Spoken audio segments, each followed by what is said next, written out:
अशा प्रकारे अनेक नदी नाले, मग ते मुंबईमधील असतील, ठाणे जिल्ह्यातील असतील, कल्याण, डोंबिवली, उल्हासनगर, वसई, पारगर, विरार समुद्रकिनारा आहे पूर्ण.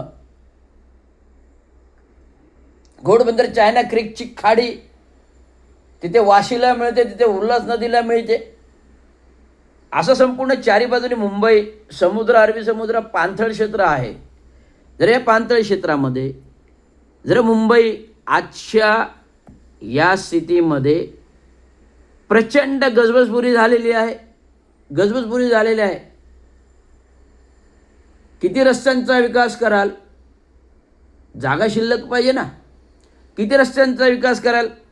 रस्ते वाढायला, विकास करायला जागा शिल्लक पाहिजे. ती मुंबईमध्ये जागा शिल्लक नाही.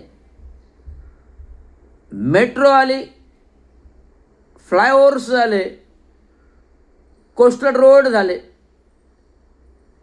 बांद्रा श्रीलंक रोड झाला, कोस्टल रोड झाले, अटल सेतू झाला. भविष्यातील मेट्रो प्रकल्प, मोनोरेल प्रकल्प जो चालू झाला 10 वर्षापासून, मोनोरेल चालू झाली ना. मोनोरेल मला वाटतं 10-15 वर्ष झाली चालू होऊन. आता मेट्रो प्रकल्प, मेट्रो टप्पा 1 चालू झाला आहे, मेट्रो टप्पा 2